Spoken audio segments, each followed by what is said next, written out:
Welcome to The Late Show, one and all. I'm your host, Stephen Colbert. I hope you all had a great Sunday. If you did, you did not watch the Super Bowl because it's That thing was slow, boy. It was a slow game. Yesterday's game between the New England Patriots and the Los Angeles Rams was the lowest scoring Super Bowl ever. And that's really saying something, because this was the very first Super Bowl.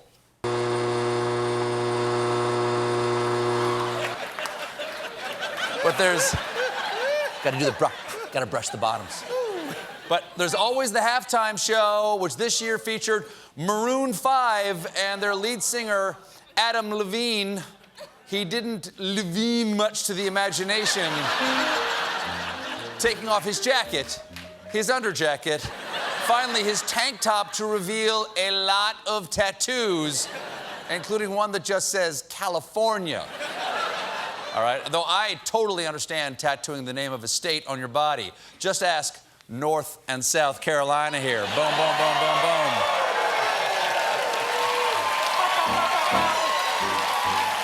Right there, right there. Before the game, President Trump sat down with CBS's Margaret Brennan, and he gave this prediction. You're a Patriots fan. We know that. Do you expect them to win at the Super Bowl this year? Well, they have a very special owner and coach, and certainly they have, I guess, the greatest quarterback of all time. So I would say they would win. As the expression goes, who knows? Oh, yeah. John, you know the expression, who knows? Who knows? Who knows, exactly. Reminds me of that other famous saying by George Washington. Hi. Yeah. He used to say that all the time. Yeah, it's been a long time. Hi. Hi. Hi. Now that the Super Bowl is over, it's time to face that on Tuesday, Donald Trump is giving his State of the Union address. So yesterday, it was Maroon 5. Tomorrow, it's Orange 1. Please don't take your shirt off, sir. And all 50 states. The Late Show will be live after the State of the Union, and my guests will be the good team from CBS This Morning. Obviously, those folks over there, they're news folks. They can't give us their real opinions. But this isn't a news show, so I will squeeze it out of them. Gail will share her feelings, right? Gail. We'll have to tamp her down. Again, that's 11:35 tomorrow night, meaning that they're going to be staying up past their bedtime, which I believe is 3 o'clock in the afternoon.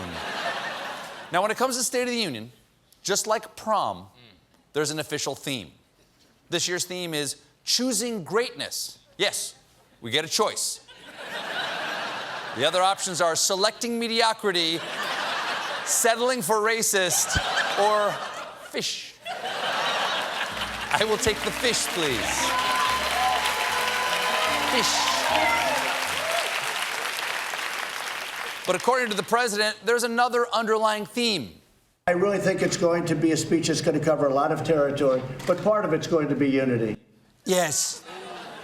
Unity is so important. Yeah. I want to unify everyone, from the heroes who want to keep our border safe to Nancy Pelosi, who wants to see the caravan murder you with a knife made of drugs. Group hug, everybody. Kumbaya, my lord. Sounds like an Arab name. To prep for his coming love fest, Trump tweeted, Dems do nothing. If there is no wall, there is no security. Human trafficking, drugs, and criminals of all dimensions keep out. yes, criminals of all dimensions. There is, listen up, there is a large caravan approaching from the Spider-Verse. We must build a wall around the Stargate and stop the evil Krang. But those Krangs. But Donald Trump says he wants to unite the country, and if you look at his polling numbers, he's getting damn close. In fact, 56% of Americans say they will definitely not vote for Trump next year. And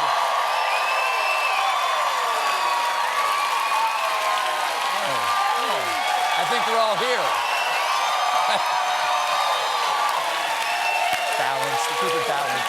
Spoken. And a new CNN poll finds that 4 in 10 call this the worst governing of their lifetimes. Yes. The other 6 out of 10 are old enough to remember the 70s Speaker of the House, meth-addled circus chimp. So sad. My goodness. Another surprising tidbit from the poll, 12% of Americans say they've never heard of Mike Pence. Never heard of him. Oh my God, honey, look behind the president. It's some sort of boring ghost. He must be condemned to roam the earth until he completes his unfinished cream of wheat. Now, as Trump gets ready for the State of the Union, things around the White House are evidently in disarray. Apparently, things have changed since General John Kelly was replaced by acting chief of staff and man waiting to release his burp in the privacy of his own home, Mick Mulvaney. Recently, when Mulvaney was asked if he's acting as a gatekeeper for the president, Mulvaney laughed and said, "I'm not trying to stop him from doing things." And it's true. The White House schedule for today includes things, stuff, and Stay out of my room, Mulvaney. You're not my real chief of staff.